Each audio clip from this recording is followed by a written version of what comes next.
কবিগুরু রবীন্দ্রনাথ ঠাকুরের উপাধি, আমরা জানি যে উপাধি কখনো নিজে নেয় না, অন্যরা দেয়।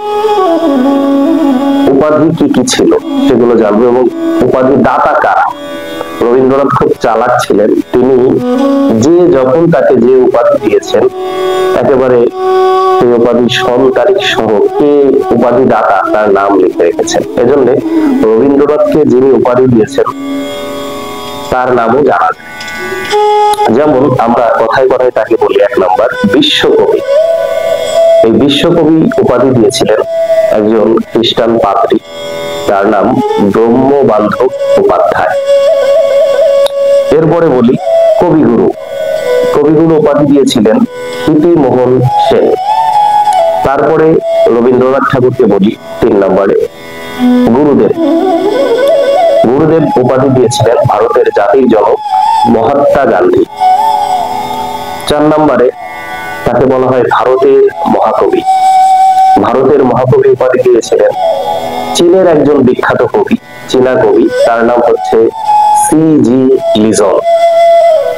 5 নম্বরে তাকে বলা হয় কবি সার্বভৌম। এই উপাধি দিয়েছিল সংস্কৃত কলেজ, বিখ্যাত সংস্কৃত কলেজ, যে কলেজ থেকে ঈশ্বরচন্দ্র বিদ্যাসাগরকে বিদ্যাসাগর উপাধি দেওয়া হয়েছিল, হরপ্রসাদ শাস্ত্রীকে শাস্ত্রী উপাধি দেওয়া হয়েছিল। সেই কলেজ থেকে রবীন্দ্রনাথ ঠাকুরকে উপাধি দেওয়া হয়ে হচ্ছে কবি সার্বভৌম।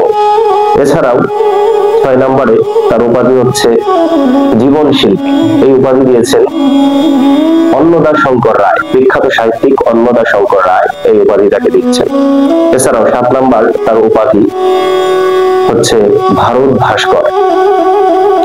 এই ভারত ভাস্কর উপাধি দিয়েছেন হচ্ছে ত্রিপুরা রাজ।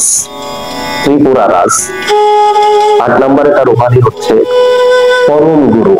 পরম গুরু উপাধি দিয়েছেন হচ্ছে পুরীর রাজা। এছাড়াও তাকে সবচেয়ে যে বড় উপাধি দিয়েছেন বিশ্ব কবি সম্রাট, 9 নম্বর উপাধি বিশ্ব কবি সম্রাট। এই উপাধি দিয়েছেন আমাদের জাতীয় কবি, বিদ্রোহী কবি কাজী নজরুল ইসলাম। এই 9টি উপাধি এবং উপাধিদাতার নাম জানা যায়। তো ভালো থাকবেন সবাই, ভবিষ্যতে দেখা হবে অন্য একটি বিষয় নিয়ে। খোদা হাফেজ, ধন্যবাদ।